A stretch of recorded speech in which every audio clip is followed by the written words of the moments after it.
What's up, fellow cunts? Wait, are we even allowed to say that?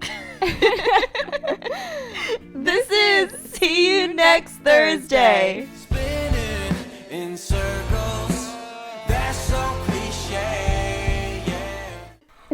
Zach's like, woo! You need two different claps? I thought you needed one clap I for... need one clap, but I forgot to roll up here first. But now We got the clap. Okay. I'm sorry, I won't start until you clap. All right, We're on. We're on. I wanted to sit next to Matt. Tess gets to sit next to him. He said, We're technically all next to Matt. It's fine. Matt's big enough that everybody's next to him. Gidget technically is on Look she at- yeah. insisted on sitting here. Yeah, neither of you guys are both next to me. Gidget and Matt. Matt came with the dog. He's like, sorry, What a can cutie. she join? So All thank right. you for tuning in to See You Next Welcome Thursday. to See You Next Thursday. We got a special guest here. You know I'm from TikTok. You know I'm from stand-up. Matt Lopes! Hello! We're here, baby. We're doing it. It's In happening. Rhode Island. Rhode Island. Rhode Island. They got me in the island, dude. In the island, yeah. He made the very far trek from what, Connecticut? Connecticut. Wow. A good 2-hour You're drive. so exotic. How does it feel to live? Exotic. How does it feel to live in a state that people just drive through to get to New York? Is known Dude, for see? traffic. Yeah. But I know it for all of the cool things that it is. And it's not cool, but it's you, like Like the Pez Museum. for all like Barnes and Noble. Is We it, gotta- did it originate? No, it didn't. It's just we have one there that I like. I like that Barnes one and strip Noble. mall? yeah. I'm a big fan of Panera, so we have Panera. Nice. Okay, so Connecticut He's like, kind we even have a Walmart. yeah. We're gonna get into Target. Yeah. A lot of people talk shit about Connecticut. I don't know. I don't because obviously I'm from there, so it's like no one started talking shit about Connecticut in my mind until like I got to like college and shit. And you then know, you were in like- my mind, nobody was talking shit about Connecticut my entire upbringing. So I thought it was kind of the shit because it's so close to New York, you know. But then the way they talk about it is like, no, people just Connecticut is a highway between New York and Boston. Yeah. That's what a lot of people say, and I don't you're know. like, My that entire hurts. life In is that college, highway. You went to Yale, was it? Yes. I went 5 minutes down the street from Yale at a place called Southern Connecticut State University. See, I Word, think right that on. sounds more prestigious. It does. I think. Yeah, I agree. The longer the school Fuck name, Yale. Yeah, the longer the school name, the bigger the SAT score you have to have to 100%. get in there. I agree. What did you study at this prestigious institute? I was a theater major, Oh, well, so yeah, I'm checks big into out. acting. I didn't do acting after school because right after college it seemed as though I would go out for the auditions and the auditions would go well, but it's the whole vibe of being an actor seemed so unsafe at the time, and I was like, there was so much pressure to get like a safe job right after school. Yeah. And so I went to school for theater. I was really good at it, and then I started going on auditions, and auditions were going well. But then at the end of the day, after I was getting them, I was like, okay, but how long is this job going to last? And then I have to go and look for another job. the job security is a little Yeah. iffy. Yeah. So while I was in college, I was working at a deli, and that was pretty steady. But once I graduated, I was like, I don't want to work in a fucking deli Were you anymore. cutting meats? I was slicing meats and making sandwiches and shit. Yeah. What was your favorite sandwich to make? There's something called the fried chicken special, and it was basically like special? it was pretty special to me. Special in here. It used to be like a big sub, like a sub with like 2 fried chicken like breasts on it, and the chicken like was really like juicy and shit, like really good. And then you pair it with American cheese, roasted red peppers, pickles, chipotle mayo, dude. It was fantastic. Not the Chipotle mayo. And then you panini press it until it's like so crispy. Is it Wow. like gooey too? Like is the It's cheese? really good. Oh my god, dude, it's so Wait. good. It melts in your Wow. mouth, bro. We should have a party that you cater. Yeah. I would know. Like we've got Matt Lopes on the It sandwich was so station. far. It was so far away ago, though. It was like a long time ago. The once I graduated school, I was like, I don't want to work in a deli anymore. I want to do something in entertainment, you know. Mm-hmm. But I had to still find something that had job security. So I worked as a receptionist at a comedy club, and that's how I got into comedy. It was right after college. I worked at this club, and they needed a host sometimes, and those would be like the first times I was ever doing stand up. Oh, right on. So they would like Okay. throw you up on stage sometimes. Yeah. When did you start writing your own material? As soon as I got a job there, I was like, okay, maybe comedy is something that I can do. So that I started writing kind of as soon as I got that job. And then whenever they needed me at the first couple of times, I was like, I'm not ready to go on fucking stage. Because a lot of comedians, what they do first is they go to open mics and stuff. Yeah. And for me, it was a totally different experience because like they did not have a host and needed somebody. And they were like, Matt, go on stage. I was like, you sure? They were like, yeah. Did you have stuff like written? Like were you I like had stuff prepared. But you don't think that you're prepared until you're actually doing it. You never know, and the audience is your barometer for how good you're doing. Exactly. Yeah. The first many times I wasn't good at all, but at least I was doing it. And then once I was doing it and I figured out that I wasn't doing well, I was like, okay, now the time is the time to introduce the open mics and stuff. Yeah. And so I started practicing and I got way better. Nice. Interesting. Did you ever get stage fright? No, because I was the theater kid in me was like never being on stage was the easiest part of comedy for me because there was no like even when I was bombing like there was no like stage fright at all. What I had to work on was the writing aspect of comedy. Like I had to get better at that because I wasn't a good writer. Okay. I was good at taking text and I was good at delivery. Performing, performing, being on delivery, stage. all that was great. But the writing is what had to be better. Do you remember any of your first jokes? Yeah, the first joke, one of my first jokes that I said on stage was which then after I stopped telling because I thought it was like kind of a bad joke, other people started telling it, and I was like, okay, so it's not even like maybe it wasn't a bad joke, or maybe it's one of those things where so many people have the same joke, so maybe it's like a great minds think alike. Who knows? But the first joke that I ever said, stole it from you. I don't want to say, I know you never want to. And my ego is like they fucking stole it. But then you think logically, and you're like they didn't even hear me tell this joke. So it's like somebody heard me and then they told them. You should say this joke. I heard Matt Lopes say it fucking rocked. The first joke was my mom is arachnophobic. She's not scared of spiders. She just doesn't think they should get married. Which was fire. Like it would work. But then it also seemed like nowadays it's hack. But like back then when I was doing it, like nobody had said that before, so I was like, oh, this is sick.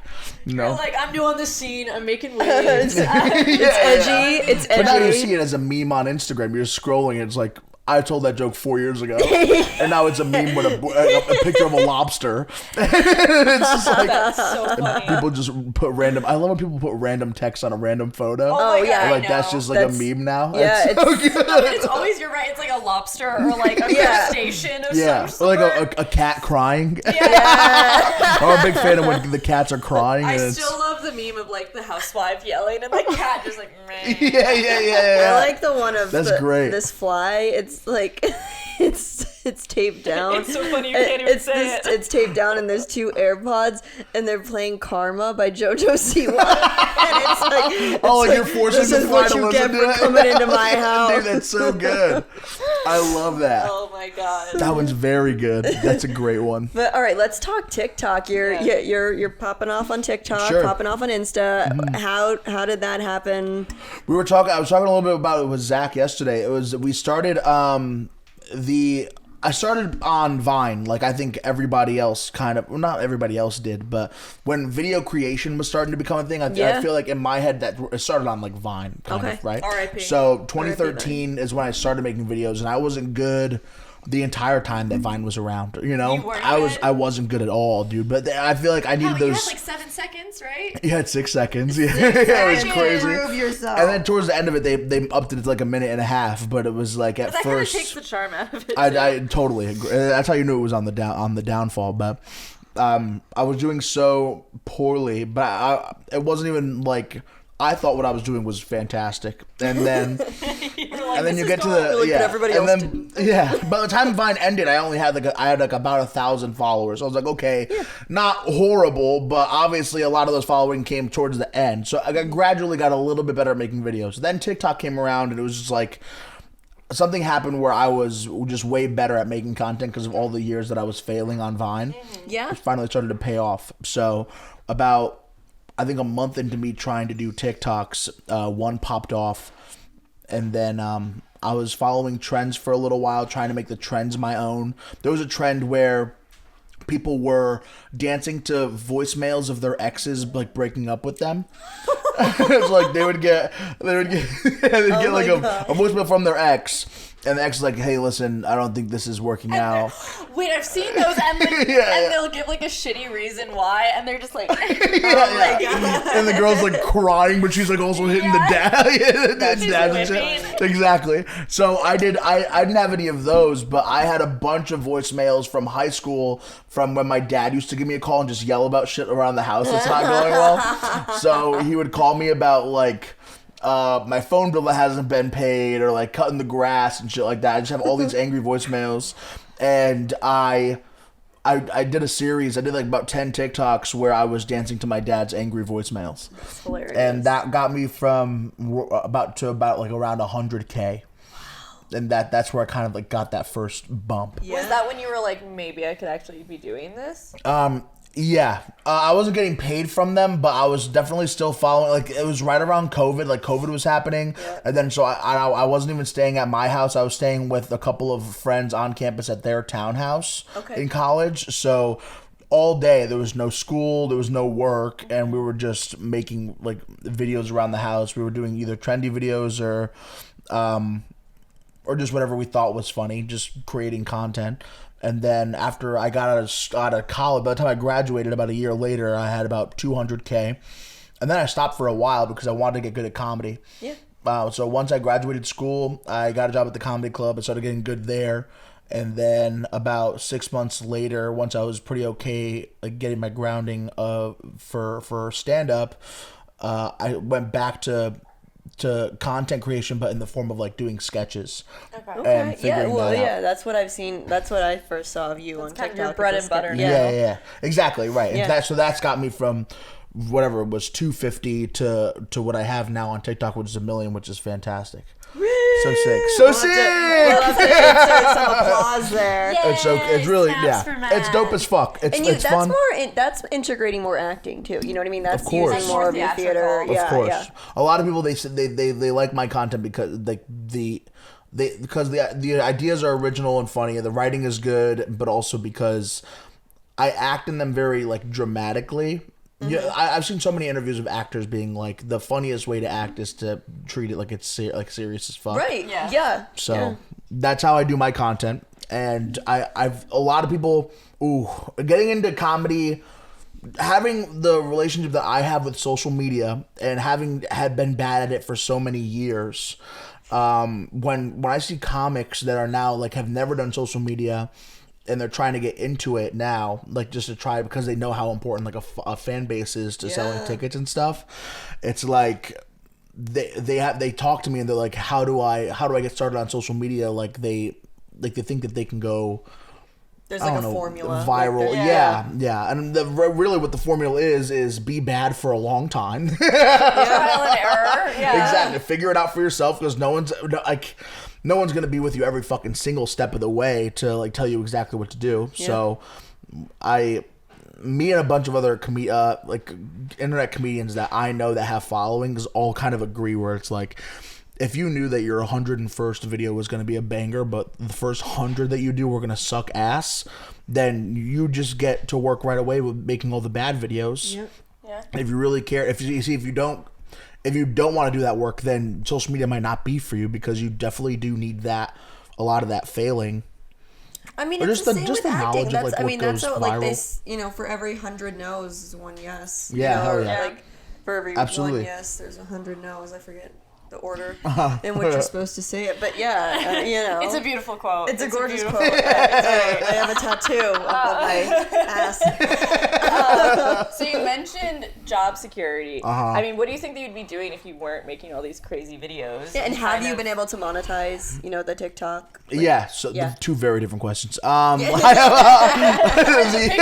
that. What's your favorite color?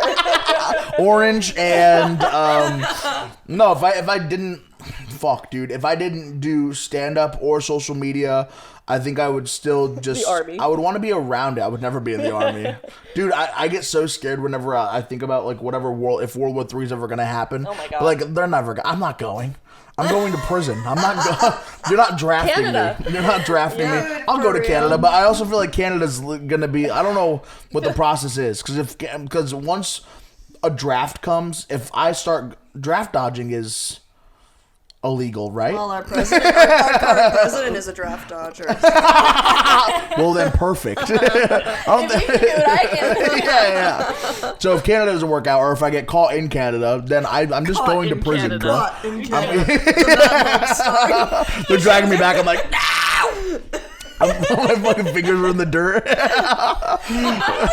Like sneaking into Canada. Like I feel like that's just not That's really... like becoming the reality. 100%. Yeah, it's crazy So shit. you wouldn't join the army. I wouldn't. No, definitely wouldn't do the army. Would you go back to the deli? I wouldn't go back to the deli either. No, I would stay a receptionist at a comedy club. I have to be surrounded by it. I'm not gonna. Or if I can even get a job doing something in terms of like being on like movie sets or anything like that. I have to stay in the realm of entertainment somehow. If I can't perform, I'll find something else to do.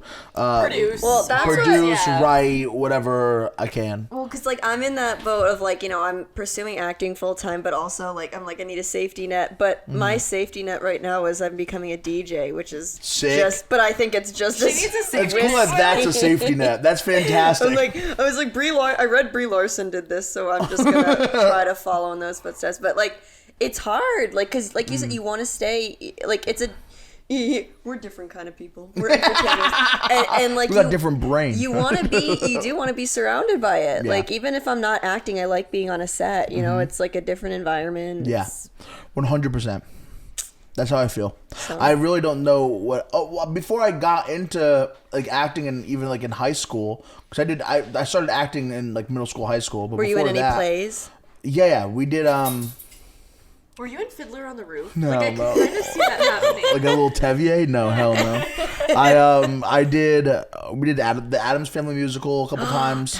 So fun. It was so good. I love them. Oh my God. Who were you in that? I was in the first one that I did. I was Mal Beinecke, which is like the father, the normal father.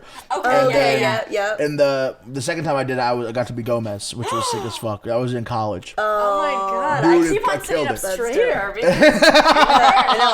No, it was fire. You were Gomez and Southern Connecticut. Yeah, Southern, yeah. Hell yeah, bro. It was fun as hell. And then I went to, they would do this thing where they would like pick some people every production to like go out to the Kennedy Center for like a regional acting thing. And I would place top 16 out of like 400 people in the region for like collegiate actors. It was sick as fuck. Wait, do you remember? You got a fucking talent horse in the building right now. Shit. I'm a talent horse. Do you want our dog?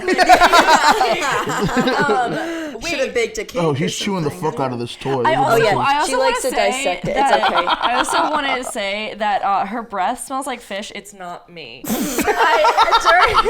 the fuck? She's like, my legs are crossed. Holy shit. Literally during this, I was like, she smells so much like fish, and like, you know, This is like, She can't defend herself. This little dog can't defend herself. She's like, no, it's not me, actually. she's just like, what the fuck? No, I don't even smell anything. You know, it Holy wasn't- shit. It wasn't me. That's so funny that you felt like you had to bring that up. I was you. I would think that. lady problems. I love that. So, do you remember anything from being Gomez? No. Did it smell like I listen to the soundtrack. Yeah, just go back into the conversation seamlessly. Does Gomez like fish? Gomez was fantastic. It was a great time. What else did I do? We did I was Sebastian in The Little Mermaid in high school.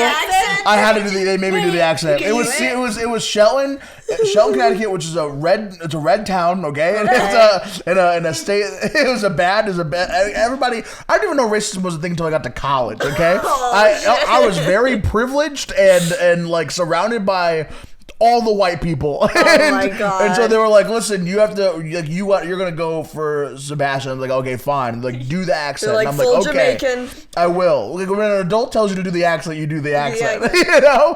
And so I got the part the entire time we were doing the shows. I was doing the accent. the one or two black people that went to my high school were like, you did so good, because they're also like indoctrinated as fuck. And it's like, and then you get to college and you start telling all the kids in the theater department that like, oh, when I was in high school, I was Sebastian the Little Mermaid, and they're like, you can't tell anybody that. All the black kids are like, you deserve that. Yeah, Yeah. I was like telling my mom, like, you have to take all those videos off of Facebook. Oh, God. That is so my funny. God. She was like, no. I was like, you don't get it. Great. So It's so funny. That's That's hilarious. I love that. I love that I little actually part of me. auditioned for if my freshman year of high school. The Little Mermaid was the play. Did you audition for cool. Flounder? I auditioned for Sebastian, and I was like, I was a peanut in high school. Like I looked like I was like a sixth grader, and I went up there and and it was like, you know, like all the seniors get like, you know, their Priority. They get priority, and I did the accent, and I sang Under the Sea, and everybody was like. And I like walked out of there and was Sick. like, I did my best. Like That's I so gave it my sick. all. I got I on. left it all on the floor. I got ensemble. I was like, this is fixed. Yeah, dude, I know. The Fuck first this. time I walk into my first audition ever, I crushed an audition and then I get ensemble because they I'm can't like- trust me yet as an actor. Oh, or whatever I'm the Just so- improve yourself. Yeah, I'm like, no, I'm you saw so the bad audition. with that. I'm literally like, no, I'm not gonna be ensemble. Yeah, I didn't do I it. hate The first seniority. audition. Call me when you're ready for some real talent. Yeah, dude. We weren't ready for you Then yet. sophomore year of high school, I auditioned for Footloose that we were doing, and I went out for Willard, and that audition was perfect. It was fun as fuck, and then they were like, that was so good, and then the casters came out, and I got ensemble, and I was like, I'm not doing this fucking production. Yeah. No, it's offensive. I was so offended for no reason. Oh my god. It's like if you want to have like a casting war, like we'll do it. We'll bring it. We'll have a riff off. Was your mom like, is she super stage parenting? Yeah, is she a stage mom? No, but she was also she was nice though. It was like very like she showed the most support out of everybody in my family. She didn't necessarily think that I should go and major in it in college. In fact, I had so many different other majors in college before I got to theater because I was looking for that like safety. And my mom, after seeing me in a couple shows, was like, "Oh my god, this kid's like fucking like she loved me doing that See shit." you in a show. I know, we'll have to look YouTube. I haven't Matt acted in Lopes, a long Sebastian. time. I haven't acted in a long time too. Yeah. So I don't feel like I like necessarily lost it. I feel like it would take Well, some but your time for me to get skits, back I mean, to you're that. doing- You're Yeah. exercising You the could- I mean- muscle still. That's I mean- true. That is true. Would you do like the skits? Like I follow a lot of like TikTokers who do skits and like they're like in like the wigs and stuff. Would you go that far and be like? I used to see. I would if we had the budget for it, and I feel like I want wouldn't take wigs? away from the video. Yeah. So like back in after I did the Dancing to My Dad's Angry Voicemail video, we were doing a play in college called Red Velvet, and it was set in like the 1800s and 1900s. Okay. And so like the clothing was like very posh, like very British, like old timey, like British shit. So I would make there was another series that I made on TikTok because we would just be in the costumes all the time for that production. And it was like two British guys find out that you're scrolling on TikTok, and it was just like me and my friend Liam, and we would just be like yelling at the camera like, "Oh, is that you on your phone?" And it was just like some dumb engagement shit. And we were doing it in the costume. So yeah, like I loved being in costumes. I feel like if it didn't take away from the character or didn't like take people out of it, then I would totally do that. Yeah. You know? Yeah. Tessa What and about I- you guys? What the well, fuck? When we've been lately when we've been getting high, we've been talking in British accents, and we always end up on like a Keira Knightley, like you know she told like in Pirates of the Caribbean she'd be like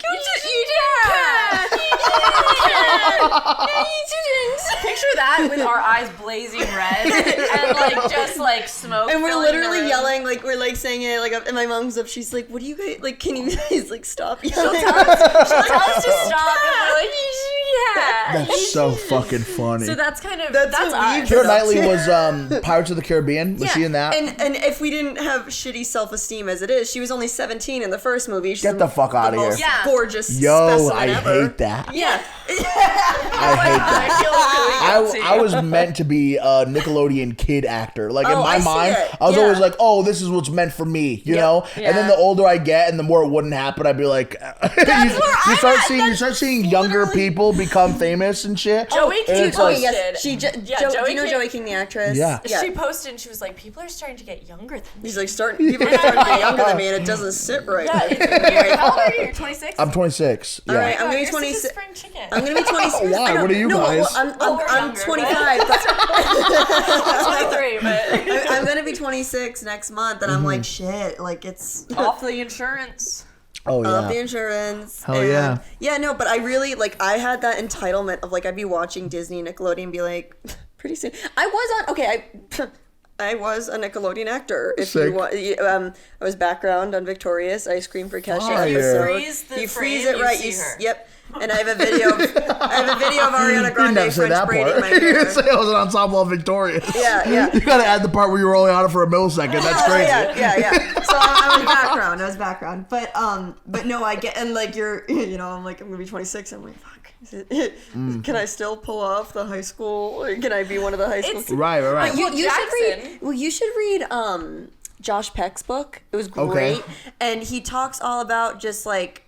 It's just about like all he wanted as a kid was being on Nickelodeon, and he would just sit and watch all that, and and you would like, I don't know, it's just I feel like That's see it interesting as fuck. resonate. It was great. So he was his. Was it his idea to like start then going out like for auditions like at that young age? Or He had like a really tough like life too, where it was like his mom and it was just his mom and him, and he would always say like he wanted to just like get them a better life and like all that stuff. But like it was interesting because he said I would go home, I didn't have friends. He's like I would watch like Rosie O'Donnell, I would watch like The Tonight Show. He's like I would study comedians and just comedic timing and and I forget how, but he did get an audition for all that, and I don't think he got it. But then the Amanda Show, and then they were like trying to figure out like a new sitcom, and so one of the producers saw like him and Josh just goofing off, and they were like, "That's your show right there." And it's a 10 out of 10, very interesting book. Thank you, sick as Josh. hell. Shout out Josh Peck. That's I so got sick. to drive Josh Peck from the airport. Cool. I my GPS went out in the tunnel, and so I'm like, fuck. And we took the wrong exit, and he's like, "Are we going the right way?" I'm like, "Oh yeah." I'm like, "Well, They want to drive you to a place you're not supposed to But be. he was so sweet. He was so My sweet. GPS code. Because like we saw this pack of deer when I was dropping him off at the hotel, and he's like, that wouldn't have happened if we hadn't taken the wrong exit. And I was like, "You're so nice." Thank you. So good. Who's somebody on TikTok that you would love to collaborate with? Yeah. I have multiple friends on TikTok that I've never met before, but like Tony Stadavici is fantastic. He makes a lot of he's like the.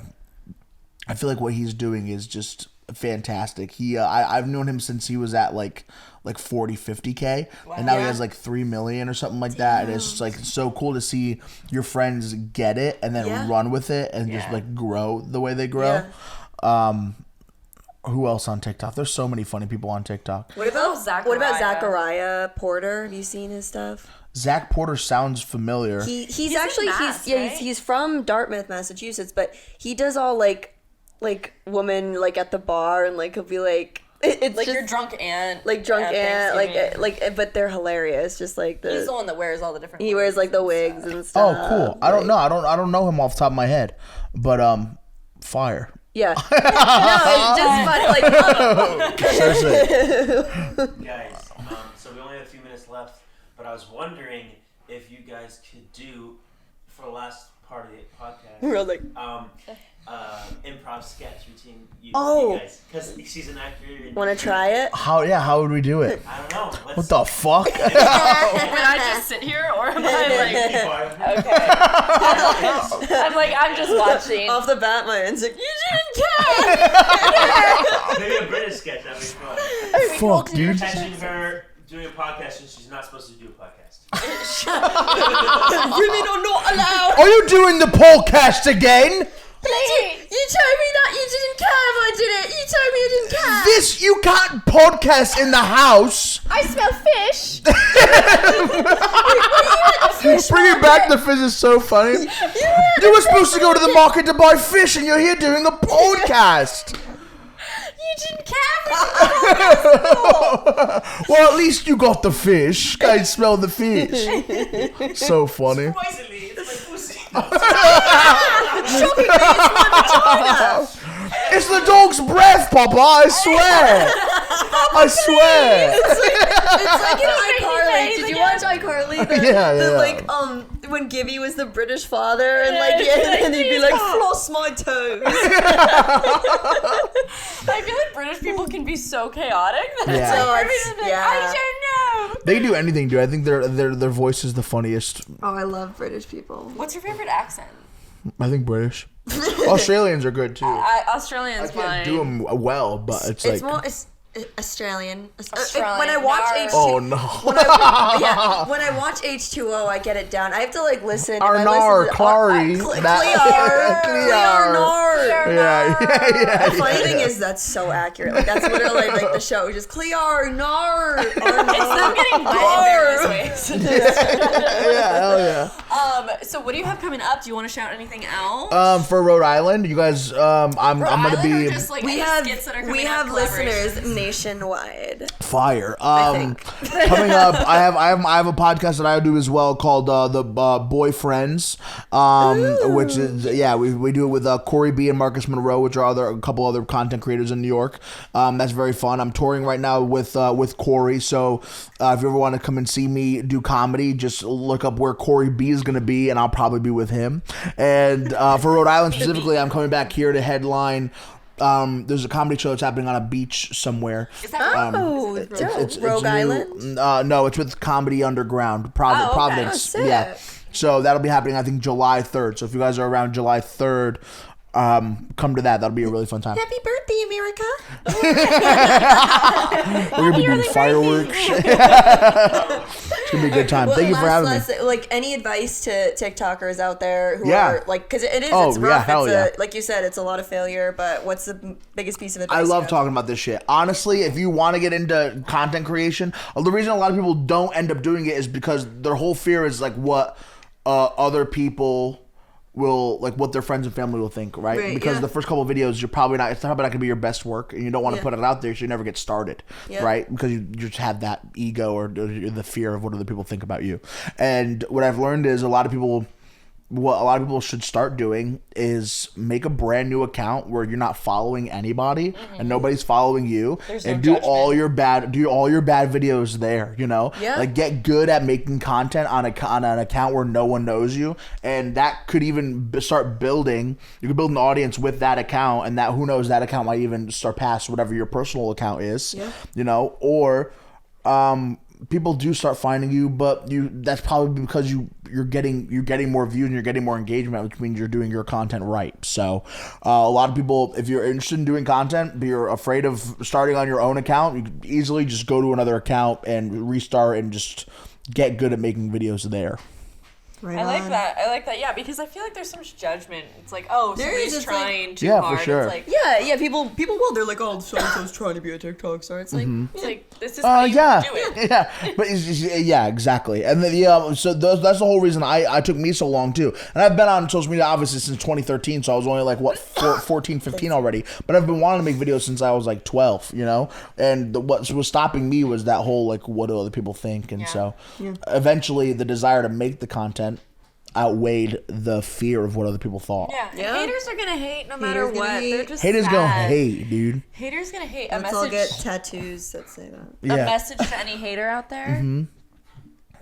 See you next Tuesday, bitch. Thursday, but yeah. Thursday.